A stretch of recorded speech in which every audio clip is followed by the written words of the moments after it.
يعني ايه يا جماعه، غدا يكفيني 3 ايام وب 70 جنيه بس. كل اللي عملته اني جبت ربع كيلو كفته رز، عايزه اقول لكم ما شاء الله قضوني حرفيا 3 ايام فعلا، لقيتها حلوه جدا. وطبعا زودت بقى البطاطس والرز بشعريه، وكانت بجد اكله جميله جدا جدا. قولوا لي يا جماعه مين بيحب الاكله دي، ومين بيستنى كده ان هو يروح عند اهله برضه عشان ياكل الاكله دي معاهم. اللي خلاني يا بنات ان انا اخلي الاكل لمده 3 ايام في البيت، ان انا كان معايا عروسه و2 سواريه لازم اعمل لهم ميك اب، طبعا لازم اسيب اكل كمان في بيتي. طبعا جهزت هنا معايا يا جماعه طبق زيت عشان خاطر الكفته وانا بصبعها، بس هنا بدل ما اصبعها بالطول بقيت اصبعها كور كتير، لان ابراهيم بيحب ياكلها كور مش بيحب ياكلها صوابع. فقلت يلا مش مشكله زودي في الكوره. هتشوفوا دلوقتي عملت له كمان طبق كده فيه 4 قطع من الكفته، بس بطريقه اشكال كده، وهتشوفوا برده في الاخر ايه اللي حصل لهم.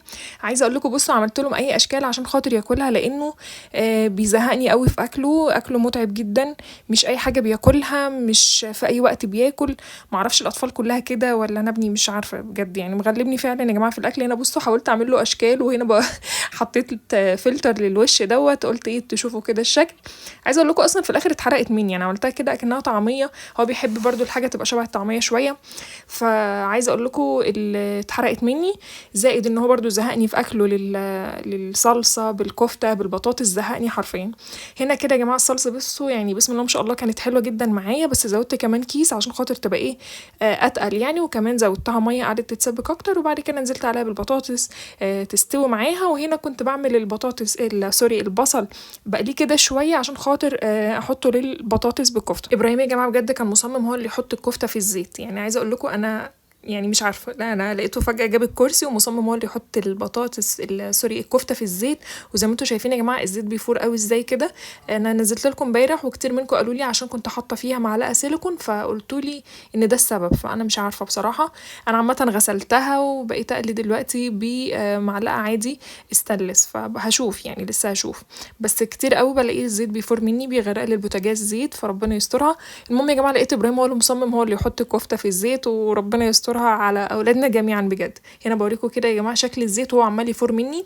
وبعد ما قفلت الكاميرا عايزه اقول لكم كل البوتاجاز اتغرق اصلا زيت، رحت راميه الزيت دوت وحطيت زيت تاني نظيف، وطبعا ما حطيتش بقى المعلقه السيليكون تاني. يعني هنا خلاص يا جماعه الصلصه اتسبكت، حطيت كده الملح فلفل اسود كمون 7 بهارات فقط، ما حطيتش بقى ولا مرقه دجاج ولا اي حاجه، ما حبيتش ان انا ازود في اي حاجه خالص، ولا حتى بابريكا. ما شاء الله اللون كان حلو جدا جدا.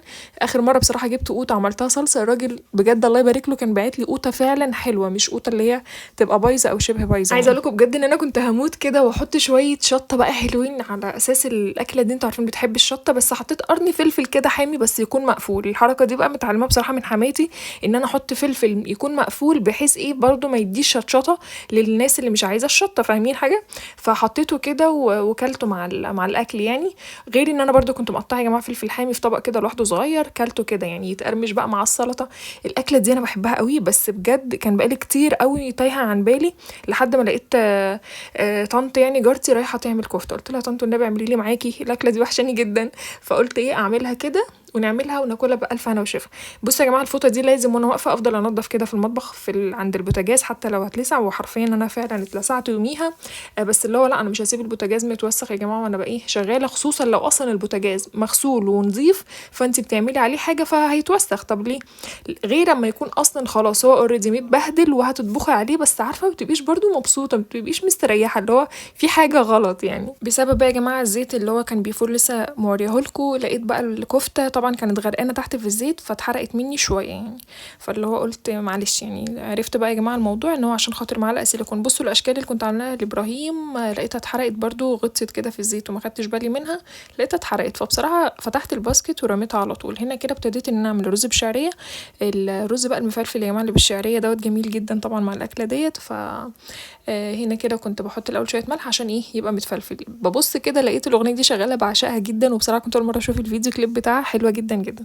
هنا كده يا جماعه خلاص خلصت الاكل بقى الحمد لله، كان جميل جدا وفعلا كفى 3 ايام. وخلصت الميك اب للعروسه والاتنين سواريه برده معاها، فاللي هو كان لازم اسيب البيت فيه اكل وفي نفس الوقت لازم اشوف شغلي بره.